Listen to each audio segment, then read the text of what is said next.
हमने इसको यूज किया था, स्टार्ट किया था। और यार इसको बंद करेगा लाइट्स, इसको ओपन कर देंगे।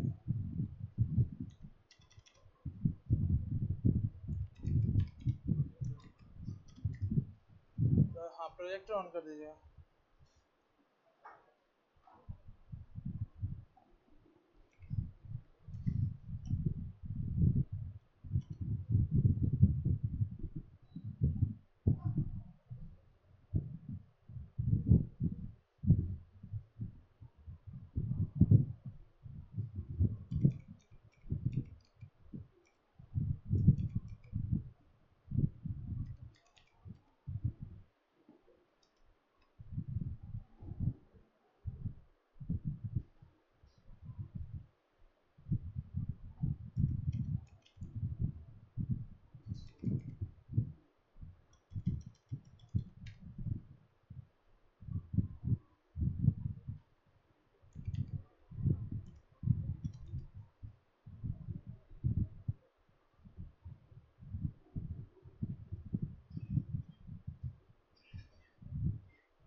अच्छा भाई, तो हम ये वाली बुक यूज करेंगे।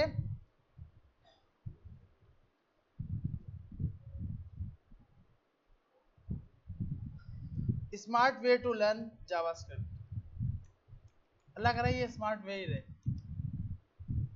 अच्छा भाई, तो ये बुक मैं आपके साथ इंशाल्लाह शेयर कर दूंगा लाजमी, तो आप इजीली डाउनलोड कर लोगे। सबसे पहले कल की क्लास में हमने अलर्ट को देख लिया था। हमें पता है कि भाई अलर्ट हम क्यों यूज करते हैं। अच्छा, अब आपने ना जो टॉपिक हम लोग पढ़ेंगे उसको पूरा वो रीड करना है, खुद अपने आप को समझाना है इस बुक में, क्योंकि हम वन बाय वन रीड नहीं करेंगे, सिर्फ हम इसको प्रैक्टिस कर रहे होंगे। आप इसको रीड करोगे और फिर जो आपको समझना है वो आप अगली क्लास में मुझसे पूछोगे इस बुक के हिसाब से। अच्छा, या अगर आपको कोई भी टॉपिक से सवाल है तो उसके हिसाब से। तो हमने कल की क्लास में एक अलर्ट को देखा था। अलर्ट हमारे पास क्या है? अलर्ट एक कीवर्ड है। अलर्ट एक क्या है हमारे पास? कीवर्ड। अलर्ट हम यूज क्यों करते हैं? सिर्फ और सिर्फ अपने यूजर को मैसेज दिखाने के लिए, कि आप कोई भी डायलॉग दिखाने के लिए अलर्ट को यूज करते हो। अलर्ट खुद है क्या? एक कीवर्ड है। अलर्ट क्या है भैया? कीवर्ड है। और अलर्ट को हम यूज कैसे करते हैं? अलर्ट का कीवर्ड और स्ट्रिंग के अंदर मैसेज, जो भी आपने मैसेज लिखना हो वो आप लिख सकते हो। जैसे लास्ट क्लास के अंदर हमने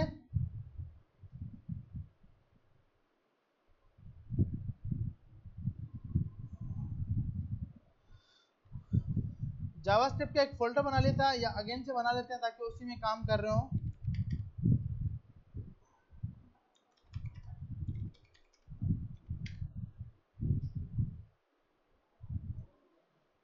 और यहां जाके हमें पता है कि एक फाइल बनाते हैं index.html और app.js।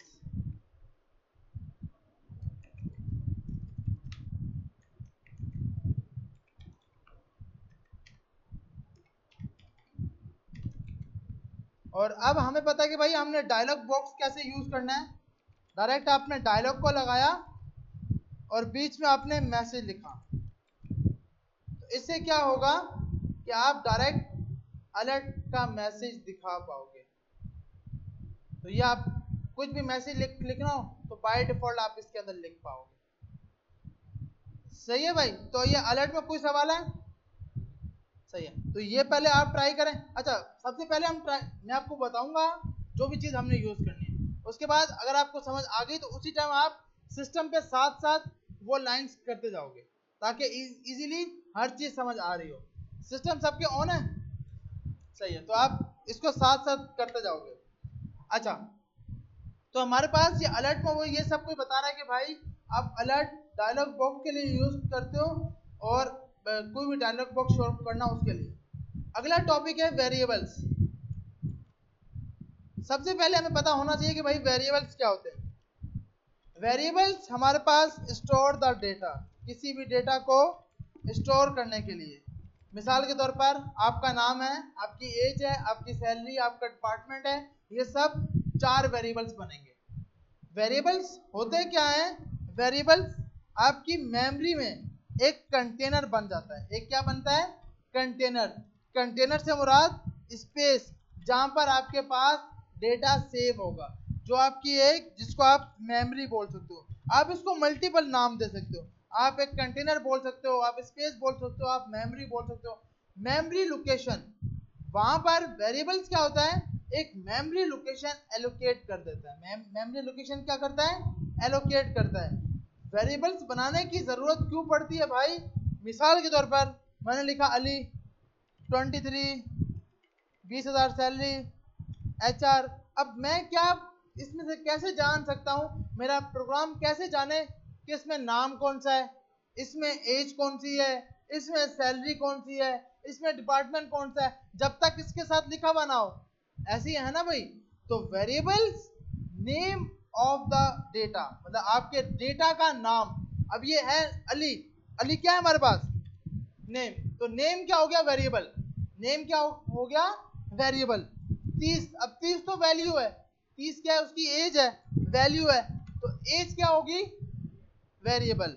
20,000 सैलरी है उसकी। नहीं यार, ज्यादा लगाओ यार, ऐसा नहीं करो, इतनी ज्यादा तो होनी चाहिए, इतना बड़ा कोर्स कर रहे हैं। अच्छा, डिपार्टमेंट भी वेब एंड मोबाइल लगाओ। हाँ, इतनी होनी चाहिए भाई, इतनी उम्मीद रखनी चाहिए। 2 लाख की उम्मीद नहीं, 20 लाख की होगी, तब वहां तक पहुंच पाएंगे। अच्छा, तो हमारे पास ये क्या है? सैलरी है। उसके बाद ये क्या है? डिपार्टमेंट। तो अब ये चारों जो ये हैं, ये हमारे पास वेरिएबल्स हैं। जब हम इसको अपने प्रोग्राम में डिफाइन करेंगे तो हम एक इसको लोकेशन बताएंगे। हम क्या बताएंगे इसको? एक लोकेशन, कि भाई आपने ये डेटा स्टोर करना है। जब भी वेरिएबल बनाया जाता है तो आप उसको बोल सकते हो कि आपने डेटा स्टोर किया, आपने एक कंटेनर बना दिया जिसके अंदर मेमोरी लोकेशन एलोकेट हो गई है। अब जैसे जहां पर नेम है, अब वहां पे अली है, मैं कहीं पे भी इस पेज में पूरे पूरे कहीं पे भी नेम लिखूंगा तो मुझे रिटर्न में अली मिलेगा, कि भाई मेरे पास अली स्टोर है। हम इसका नाम क्यों बनाते हैं भाई? ताकि हम अपने प्रोग्राम को बता सकें कि इस की ये वैल्यू है, इस वेरिएबल की ये वैल्यू है। अब जैसे कि आपने देखा लिखा हुआ था वेरिएबल्स फॉर स्ट्रिंग, इसमें आपको कितने डेटा लग रहे हैं स्ट्रिंग में? एक सबसे पहले वाला और एक सबसे लास्ट वाला, 2।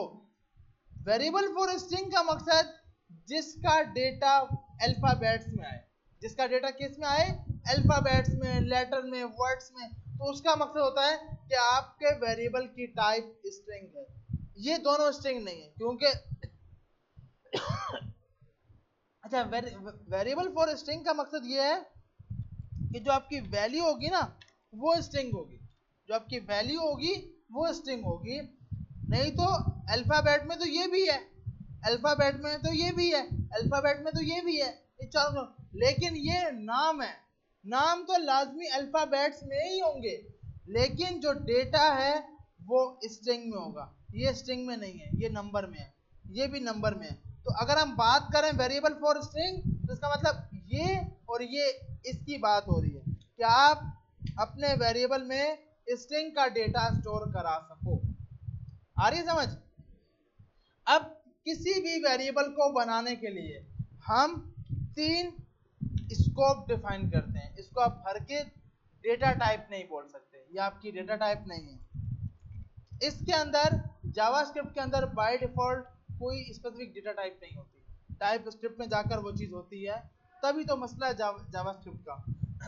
लेट, कॉस्ट और वर, ये 3 हमारे पास मेन ग्लोबल स्कोप है। ये 3 मेन क्या है? मेन ग्लोबल स्कोप है। अब क्या है? स्ट्रिंग। स्ट्रिंग इसकी डेटा टाइप है। स्ट्रिंग क्या है? इसकी डेटा टाइप, कि जिसमें आपके पास वैल्यू स्ट्रिंग में आएगी। ये लेट, कॉस्ट और वार में क्या फर्क है? वार हमारे पास ES5 में आया था, ES क्या आ गया भाई? ES का मतलब ECMA स्क्रिप्ट। जावा स्क्रिप्ट के वर्जन को बोला जाता है ECMA स्क्रिप्ट। क्या बोलते हैं? ECMA script. अब जो हमारे पास वर्जन चल रहा है वो 30 या 40 चल रहा है। आप बोलोगे सर तो वो पढ़ाओ ना, कहाँ 5 में फंसा रहे हो?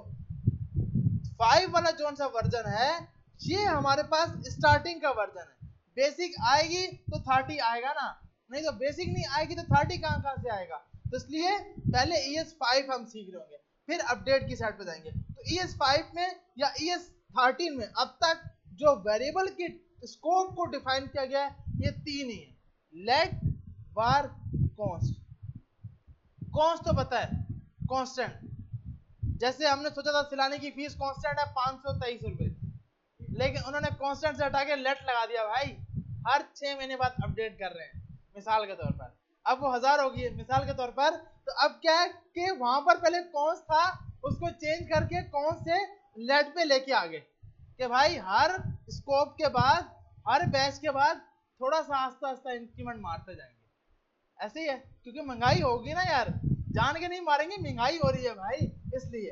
अच्छा, तो हमारे पास ES5 के अंदर ये 3 यूज होते हैं। अब ये तो समझ आ गया कांस्टेंट, जो सिलानी में रह के समझ नहीं आ रहा। कांस्टेंट का मकसद एक ऐसी वैल्यू जो फिक्स है, जो हमने सोचा था कोर्स स्टार्ट हुआ तो 520 ही होगी, वो फिक्स था हमारे लिए, तो उस टाइम हमारे लिए वो कांस्टेंट था। अब चेंज हुआ, अब हम परेशान हो गए कि कांस्ट तो ये नहीं है भाई, ये तो लेट या वार में से है। लेट और वार क्या है? जिसमें वैल्यू चेंज हो सकती है, जिसमें वैल्यू चेंज हो सकती है। कांस्ट में कभी वैल्यू चेंज होने ही नहीं देगा। अगर ये प्रोग्राम जावास्क्रिप्ट में लिखा होता तो हमें ये एरर देता। इसको भी हम देखते हैं कि कोई वैल्यू कांस्टेंट में है तो उसको हम चेंज नहीं कर सकते, उसको कभी भी हम चेंज नहीं कर सकते। अच्छा, उसके बाद आगे दो, लेट और वार। ये दोनों वैल्यू कांस्टेंट नहीं होंगी, याद रखिएगा। इसमें वैल्यू वेरी कर रही होगी, ऊपर नीचे वैल्यू चेंज हो रही होगी। फर्क क्या है भाई? फिर दो क्यों बनाए गए, फिर एक को रखते। वार जो क्या होता है ग्लोबल स्कोप, जो क्या होता है ग्लोबल स्कोप। मिसाल के तौर पर 3000 लाइनों का कोड है, 3000 लाइनों में 3 बार वार की वैल्यू चेंज हुई है, तो वार जो सबसे आखिरी वैल्यू होगा वो उठाएगा। वार कौन सी वैल्यू उठाएगा? सबसे आखिरी, क्योंकि उसका स्कोप कौन सा है? ग्लोबल स्कोप है। इसका स्कोप होता है लोकल स्कोप। इसका कौन सा स्कोप होता है? Local scope. मिसाल के तौर पर आपने किसी फंक्शन के अंदर वेरिएबल डिफाइन किया, आपने किसी प्रोग्राम के अंदर वेरिएबल डिफाइन किया, सिर्फ उसके अंदर उसकी वैल्यू वो रहेगी, बाहर उसकी वैल्यू कुछ और होगी, चेंज हो सकती है। एक चीज और, बार का वेरिएबल दोबारा से रीडिक्लेयर हो सकता है, लेट का वेरिएबल अपने स्कोप में रहते हुए। अभी ये चीज स्कोप थोड़ा सा ऊपर से जा रहा होगा, जाने तो टेंशन नहीं लेंगे, हम इसको सीखेंगे तो समझ आएगी। लेट लोकल स्कोप है, सिर्फ ये याद रखना है। बार ग्लोबल स्कोप है, कांस्टेंट जिसमें वैल्यू चेंज नहीं हो सकती। इन दोनों में वैल्यू चेंज हो सकती हैं। फर्क क्या है ये लोकल और ग्लोबल? मिसाल के तौर पर आपके पास एक पूरा ये प्रोग्राम चल रहा है,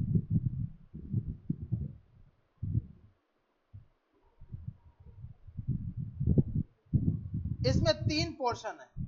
हमने स्टार्ट किया ए की वैल्यू, और ये हमारे पास एक वो है ग्लोबल वेरिएबल है, वार के साथ डिफाइन किया, मतलब बाहर हमने वार ए इक्वल टू 10 रखा है। अब हम इधर आए और हमने बोला भाई ए इक्वल टू 20, यहाँ पे आके बोला ए इक्वल टू 30, यहाँ पे आके बोला ए इक्वल टू 40। तो अब ये क्या है, हर बार वैल्यू चेंज हो रही है, हर बार वैल्यू क्या हो रही है? चेंज हो रही है। और अगर हम इसके अंदर रहते हुए, मिसाल के तौर पर मैंने यहाँ पर जाकर पहले ही एक वेरिएबल था, मैंने यहाँ जाके एक और बना दिया, var a equal to 10, again से बनाया var a इक्वल टू 20, तो इस लाइन पे ये एरर नहीं देगा। var रीडिक्लेयर कर सकता है, var क्या कर सकता है? रीडिक्लेयर, मतलब पहले ही आपने a से बनाया हुआ है, आप दूसरा वेरिएबल भी a से ही बना रहे हो। थोड़ा सा जूम कम करते हैं, ये रहा। अब आपने देखे ए में क्या बनाया, a इक्वल टू 10, अगेन से a इक्वल टू 10, लेकिन अगर हम यही लेट में बनाएंगे तो लेट में ये देगा error, let a equal to 20, let a equal to 30। ये बोलेगा भाई मैं एक बार डिक्लेयर हो गया हूं, मैं दोबारा डिक्लेयर नहीं हो सकता, मेरी वैल्यू चेंज हो सकती है। तो खराब कौन है, ये वार है। वार बहुत बड़ा मसला करता है, वार वैसे ही वार ही है। तो वार का मकसद क्या है कि आप दोबारा से रीडिक्लेयर कर सकते हो, इसमें आप वेरिएबल दोबारा से बनाओगे नहीं। अब सवाल है भाई मुझे तो एक और नया वेरिएबल बनाना है, आप नया बना सकते हो, ऐसा नहीं कि नहीं बना सकते, आप ये बना सकते हो, लेकिन उसका नाम b है। एक बार बनाना है लेट c इक्वल टू 30, लेकिन अगर a एक बार बन गया है तो दोबारा से a नहीं बनेगा। आ रही है समझ? तो अच्छी अप्रोच कौन सी है, लेट वाली। भाई यहां पर मेरे यूजर ने बोला a इक्वल टू 10, मेरे प्रोग्राम ने बोला अच्छा भाई a में स्टोर कर लो 10, थोड़ी देर बाद a में क्या हो गया 20, लेकिन अगेन से वेरिएबल, अब उसको क्या करना पड़ेगा, इस वेरिएबल को पहले रिमूव करना होगा, अपनी मेमोरी से निकालना होगा, निकालने के बाद वो ये काम कर पाएगा। हो गया फुल, पानी पिलाना यार। अच्छा अब हम यहाँ पे आते हैं, अब हम इसको डिफाइन करते हैं। देखें वेरिएबल को आप जब भी डिफाइन करते हो, हाँ वो बोल रहा नो डिवाइस इज कनेक्ट, तो डिवाइस कनेक्ट नहीं नहीं, आप यहाँ जाओ,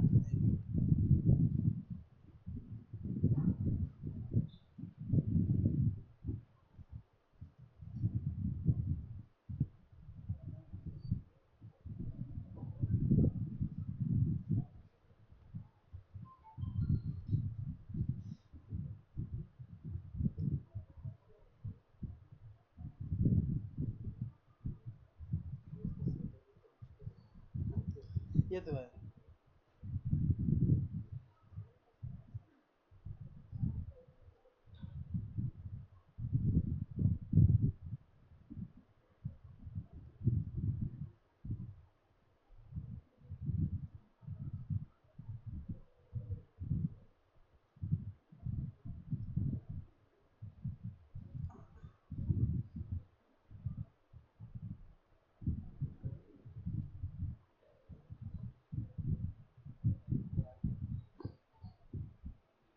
ऑफलाइन नेट नहीं चल रहा है इस पर,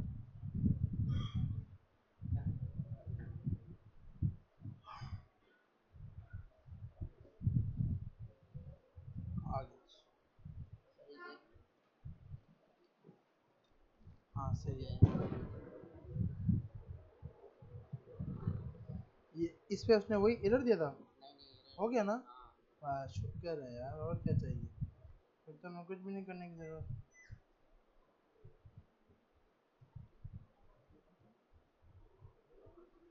हो गया शुक्र है, सेट हो गया। अब एंड्रॉइड स्टूडियो इसमें डाउनलोड है, वो तो किया था ना डाउनलोड। डाउनलोड किया, कहाँ पर है, डाउनलोड के फोल्डर में होगा। वो तेरी खेरा, सर ये डाल हो गया, ये पूरी स्टोरेज भर गई है। इसमें से कुछ ना, यहाँ जाओ, ये ना देखो, वो जो फ्री है ना उसको डाउन डिलीट कर दो, जो डेस्कटॉप पे पड़ा हुआ ना कुछ है, वो कुछ खाली कर दो, फिर मैं आता हूँ, सिर्फ इसको थोड़ा सा स्पेस कम कर, थोड़ा सा। अच्छा भाई, तो कोई भी वेरिएबल को डिफाइन करने के लिए हमने लगाया वार a इक्वल टू, अभी हम स्ट्रिंग पढ़ रहे हैं,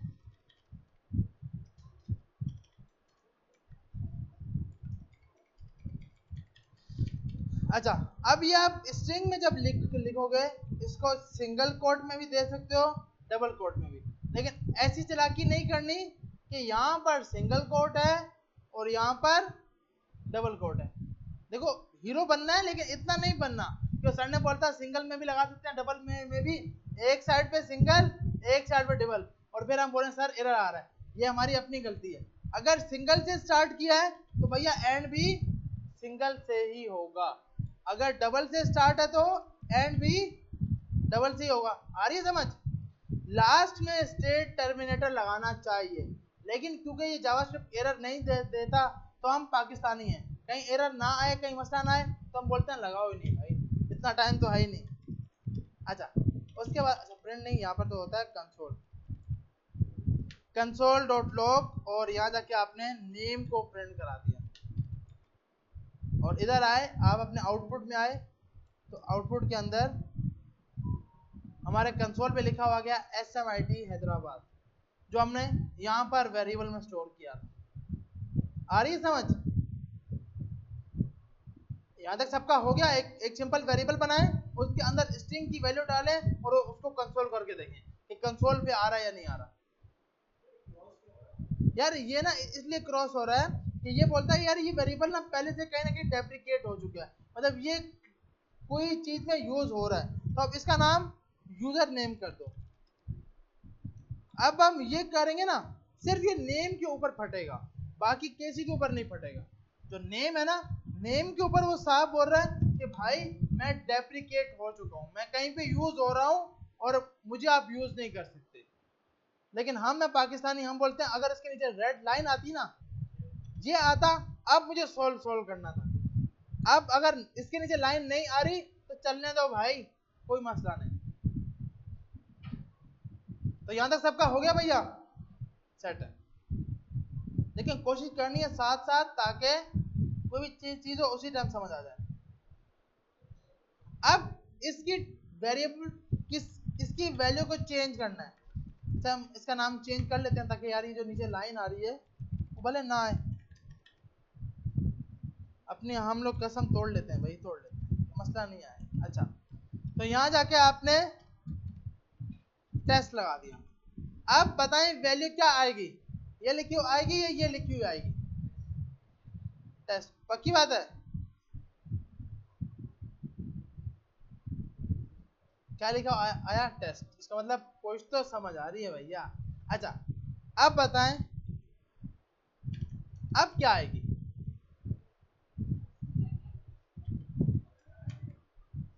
टेस्ट या SMIT? SMIT पक्की बात है?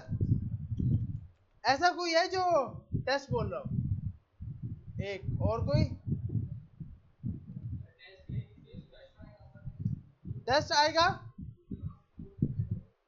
ओके भाई इसको रन करते हैं। भैया हमारे पास है इंटरप्रेटर।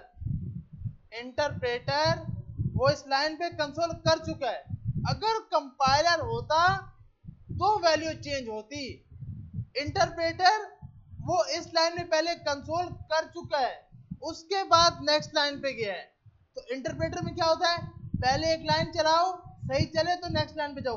वो तो इस लाइन को सही करके चला चुका है, वो तो शो कर चुका है, और शो करने के बाद जाके आप चेंज कर रहे हो। आ रही है समझ? हाँ अब तो टेस्ट करेगा, अब तो बिल्कुल टेस्ट। अच्छा ऊपर वाली लाइन हम हटाते हैं क्योंकि हमें वेट बहुत करना पड़ता है, उसको कमेंट करते हैं। अब हमारे पास हमने रीस्टार्ट किया SMIT हैदराबाद और टेस्ट। जब 1 बाय 1 लाइन चलेगी, क्योंकि हमने कल की क्लास में देखा था ट्रांसलेटर कौन सा है, इंटरप्रेटर, तो वो 1 बाय 1 लाइन को चलाता है। ठीक है भैया? तो ये हमने वैल्यू चेंज करके भी देख ली। अब सबसे बड़ा इसका मसला ये है, हमने यहाँ पे किया यूजर नेम 20, अब यहाँ पे एरर नहीं देगा। इसकी वजह से हमें टाइप स्क्रिप्ट की साइड पे मूव होना पड़ता है। देखिए मैंने टाइप तो इसमें जो डेटा रखा है, अब जाएंगे ना उसके अंदर, अब 100% कहाँ गया जी एंड्रॉइड स्टूडियो, अब वो ये रहा, ये इसका होम आ गया और ये इसका प्लेटफॉर्म टूल आ गया, ये इसका SDK का होम और ये प्लेटफॉर्म टूल्स। ये वो लिप सेट करोगे उसके अंदर जाओ और फिर आप चेक करोगे ADB डिवाइसेस, हाँ गेट लिंक कर एंड्रॉइड का होम बनाओगे, एंड्रॉइड का होम अच्छा अब बताएं, हमने तो बोले थे भाई वेरिएबल की टाइप क्या है, स्ट्रिंग। हमने यहाँ स्ट्रिंग दी, ये तो स्ट्रिंग नहीं है, लेकिन एरर नहीं दे रहा। सिर्फ इस चीज की वजह से जावास्क्रिप्ट बेचारी बहुत टेंशन में, और इसकी वजह से ही टाइपस्क्रिप्ट आई है कि भाई जब आपने एक वेरिएबल स्ट्रिंग में बना दिया तो उसमें वैल्यू कैसे स्टोर कर सकते हो, इसमें वैल्यू कैसे स्टोर कर सकते हो। ठीक है भाई, तो अभी आप क्या सिंपल करें, ऊपर एक वेरिएबल बनाएं, नीचे उस वैल्यू को अपडेट करके देखें कि वैल्यू चेंज हो रही है या नहीं हो रही, और फिर आगे चलते हैं। और अभी से कोशिश करनी है आपने उस सिस्टम पे बैठना है जिस पर सही करके जो है सिस्टम चल रहा हो, और अपना फोल्डर याद रखना है आप कहाँ पे वो काम कर रहे हो। सर 950 जीबी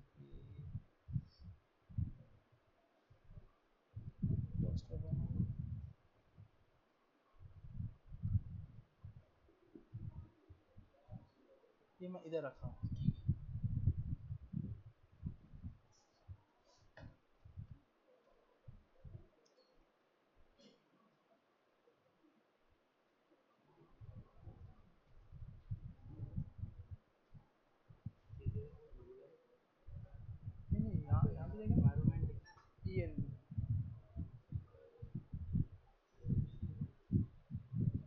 अब ये एक बार पेस्ट हो जाए ना तो अब बहुत सा स्पेस आ जाएगा, वो मेन फोल्डर है ना उसका बहुत ज़्यादा वो है।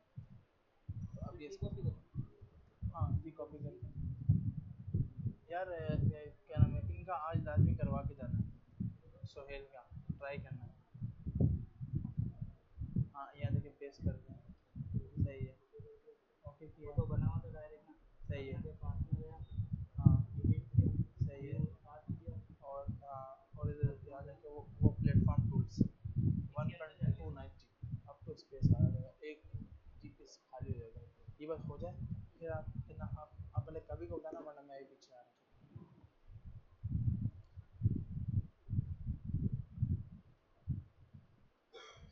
अच्छा, अब क्योंकि हम पाकिस्तानी हैं तो हम एक चीज और भी ट्राई करते हैं।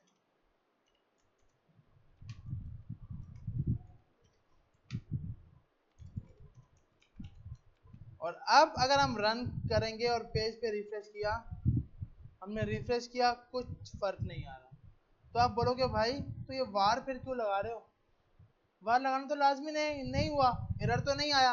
और अगर मैं इस यूजर को कंट्रोल करूं और इधर आऊं तो बाय डिफॉल्ट टेस्ट 1 2 3 तो लिखा हुआ आ रहा है। तो भैया ये जो आप वार लगा रहे हो इसका डेटा टाइप से कुछ लेन देन नहीं है, ये सिर्फ इसका स्कोप है, ओनली क्या है इसका स्कोप। नहीं डिफाइन करोगे तो भी इसकी टाइप बाय डिफॉल्ट क्या होगी, जो इसका अंदर डेटा लिखा होगा। किसी भी वेरिएबल की टाइप को चेक करने के लिए आप एक फंक्शन यूज करते हो जिसका नाम क्या है, टाइप ऑफ। वो आपको ये बताता है कि इसमें कौन सा डेटा है, क्या लिखा हुआ आ रहा है, स्ट्रिंग। अब देखिए मैंने ये टाइप ऑफ ही इधर भी लगा के देखा, इधर भी लगा के देखा। अब देखें यहाँ पर भी यूजर नेम है और यहाँ पर भी यूजर नेम है। और अब हम अगर इधर आते हैं तो ये देखें पहले स्ट्रिंग था फिर क्या हो गया नंबर। भाई जब आपने यहाँ पर यूजर नेम है तो एक ही ना, पहले इसकी टाइप क्या थी, स्ट्रिंग, क्योंकि इसमें स्ट्रिंग का डेटा लिखा था। अभी इसमें टाइप क्या आ गई, नंबर। तो ये बाय डिफॉल्ट टाइप चेंज कर देता है, प्रोग्राम चलते चलते क्या कर देता है, टाइप को चेंज कर देता है। सिर्फ इस चीज से बचने के लिए टाइप स्क्रिप्ट आई है। किसी भी वेरिएबल की टाइप चेक करने के लिए आप क्या लगाते हो, टाइप ऑफ, जो आपको उसकी टाइप बताती है। अब सवाल है कि भाई पॉइंट में वैल्यू देते हैं तो टाइप क्या आएगी, पॉइंट में भी दोगे तो भी क्या आएगी, नंबर। अच्छा अब हम जिससे पूछेंगे वो बताएगा। यस वसीम बताएं, क्योंकि हमें आपका नाम ही याद है यार, मसला ये। अच्छा ये बताएं कि इसके अंदर कौन सा डेटा आएगा और इसकी टाइप क्या आएगी, नंबर आएगी,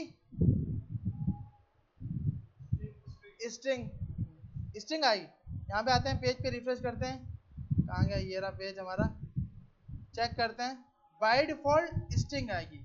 क्योंकि हम ये चीज देख के आ चुके हैं कि भाई जैसे ही ये लग जाएगी सिंगल कोट तो वो वैल्यू को नहीं देखेगा, वो सिंगल कोट और डबल कोट को देखेगा। अगर सिंगल या डबल कोट होगी तो उसको स्ट्रिंग लेगा, उसको क्या क्या लेगा, स्ट्रिंग। गुड। अच्छा भाई अब आगे चलते हैं। अब अगला आ गया वेरिएबल फॉर नंबर।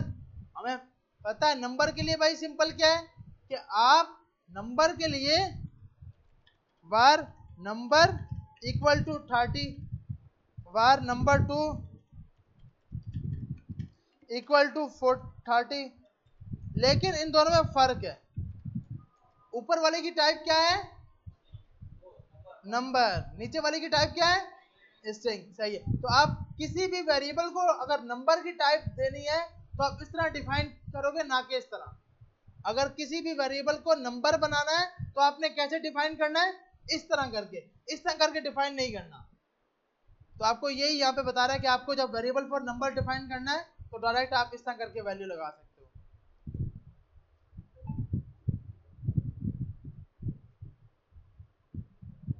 उसके बाद रूल है लीगल और इलीगल। ये हम कभी भी नहीं पढ़ते पाकिस्तानी हिसाब से। जो इलीगल होता है उसको लीगल बोलते हैं, जो लीगल होता है उसको इलीगल बोलते हैं। सबसे पहले ये पढ़ने की जरूरत क्या है कि हमें पता होना चाहिए कि हमने वेरिएबल का नाम जो लिख रहे हैं, ये जो नेम, यूजर नेम, ये जो आपने नंबर लिख रहे हो भाई, ये किस किस फॉर्मेट में हो सकता है, इसका नाम हम किस तरह बना सकते हैं। आपके वेरिएबल के अंदर स्टार्ट में कभी भी नंबर नहीं आएगा। स्टार्ट जैसे मैंने यहाँ लिखा फर्स्ट नंबर, तो मैं ये नहीं लिख सकता, स्टार्ट में नंबर नहीं आ सकता। सबसे पहली मिस्टेक ये है। दूसरी मिस्टेक क्या है कि बीच में कोई प्लस माइनस मल्टीप्लाई का सैंबल नहीं लग सकता, सिवाय ये डॉलर जो है ना, ये बड़ा खतरनाक है, वैसे ही बहुत खतरनाक है, ये आप लगा सकते हो। डॉलर स्टार्ट में आ सकता है, बाकी कोई भी सैंबल स्टार्ट में डॉलर और अंडरस्कोर और डॉलर, ये दो सैंपल आ सकते हैं। उसके अलावा आपके पास जितने भी वेरिएबल हैं स्टार्ट में लिखते वक्त उसके नाम में नहीं, ये आ सकता है। ये दो लीगल है, ये आप नहीं लगा सकते। आप ना परसेंटेज, ना मल्टीप्लाई का सैंपल, ना स्टार्ट में नंबर, ये आप स्टार्ट में नहीं लगा सकते। सिवाय स्टार्ट में आप क्या लगा सकते हो, अंडरस्कोर और डॉलर का साइन। अच्छा आगे चले भाई।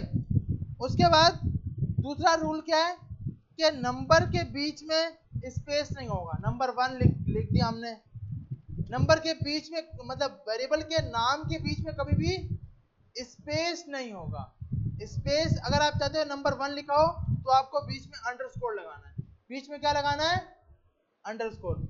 मैंने बोला स्टार्ट में नंबर नहीं आ सकता, बीच में आ सकता है, याद रखिएगा, बीच में नंबर आ सकता है, स्टार्ट में नहीं आएगा, यहां पे नहीं आएगा। स्टार्ट में नंबर नहीं आएगा, बीच में मतलब इस वेरिएबल के बाद आ सकता है, बीच में या एंड पे नंबर आ सकता है। स्टार्ट में अंडरस्कोर आ सकता है, बीच में अंडरस्कोर आ सकता है, लेकिन बीच में ये नहीं आएगा, बीच में प्लस माइनस मल्टीप्लाई का सैंपल नहीं आएगा। ये रूल्स है। अगर हम रूल्स को पढ़ते हैं तो सबसे पहला वेरिएबल रूल बोल रहा है a variable can not contain any space. Variable के नाम के बीच में कभी भी स्पेस नहीं आ सकता। वेरिएबल के नाम के अंदर लेटर हो सकते हैं, नंबर हो सकते हैं, डॉलर साइन हो सकता है और अंडरस्कोर हो सकता है। जी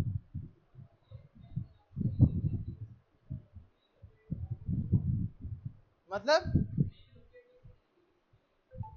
किसी वैल्यू को अब जैसे ये, हाँ नहीं लेट में अपडेट तो कर सकते हो, ये रहा direct let number equal to. देखो अभी हमने लेट की बात ही नहीं की, लेकिन फिर देखते हैं इसको, देखें। और हमने यहाँ पे आकर इसको हम बंद करते हैं, पहले तो इसको बंद करते हैं और यहाँ पे आके कंसोल करते हैं, कंसोल डॉट लॉग नंबर। पहले नंबर की वैल्यू क्या थी, 30 और डिफाइन मैंने किसके साथ किया है, लेट के साथ। पहले थी 30, अभी क्या हो गई 40। मैंने बोला कि लेट के अंदर ना आप ये नहीं कर सकते, ये आपको एरर देगा। लेकिन अगर वार होगा तो कोई मसला नहीं आएगा। वार में रीडिक्लेयर हो सकता है, लेट में रीडिक्लेयर वो वेरिएबल नहीं हो सकता।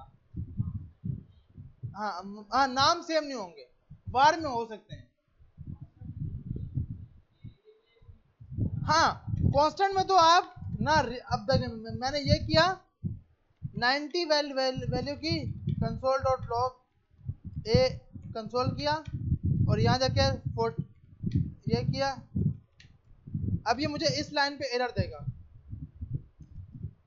जब हमने प्रोग्राम को चलाया तो बोल रहा है भाई असाइनमेंट 90 प्रिंट किया, लेकिन नेक्स्ट लाइन पे फट गया। बोल रहा है भाई असाइनमेंट टू कांस्टेंट वेरिएबल, आपने तो ये वेरिएबल कांस्टेंट रखा था, आपने तो ये वेरिएबल कांस्टेंट रखा था, आप इसकी वैल्यू चेंज नहीं कर सकते। यहां देखिए आपको बता रहा है लाइन नंबर 21 के ऊपर, लाइन नंबर कौन सी 21। यहाँ क्लिक किया तो साफ साफ बोल रहा है भाई ये क्या कर रहे हो, ये ए में मैं कभी 50 नहीं डाल सकता, क्योंकि ए जब बना था तो किस टाइप से बना है, कांस्टेंट से।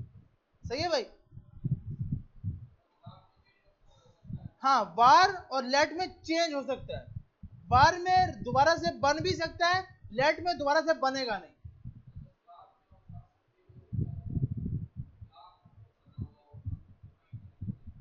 हाँ अच्छा, ये बोल रहे हैं, हाँ ये आपका मतलब ये देखें, वार ए इक्वल टू 90 और उसके बाद आप कॉस्ट ए इक्वल टू, जहां तक आप ए की वैल्यू चेंज करोगे तो उसको कोई मसला नहीं होगा। लेकिन जैसे ही डेटा टाइप में आपने उसी सेम को ए को आपने क्या बना दिया, कांस्टेंट बना दिया, तो अब ये चेंज होगा। ओ, अब ये चेंज नहीं होगा क्योंकि वो कांस्टेंट है, कांस्टेंट की वैल्यू कभी भी चेंज नहीं होगी। सेकंड आपको रूल बोल रहा है कि आपके वेरिएबल के नाम के अंदर नाम, डॉलर साइन, ये सब आएंगे। Through a variable name can not be any of JavaScript का कीवर्ड। जैसे अभी तक हमने एक कीवर्ड पढ़ा है, कौन सा कीवर्ड पढ़ा है, अलर्ट। गुड, ये आप नहीं बना सकते, ये आपको नहीं बनाना। ये जो अलर्ट है ना, ये कीवर्ड है, कीवर्ड आपको नहीं यूज करना। उसके बाद फॉर एग्जांपल माय, आप ये वेरिएबल लिख सकते हो, यूज अलर्ट, मतलब अलर्ट की जगह यूज अलर्ट लगा सकते हो, ये सही है। माय वार ये लीगल है।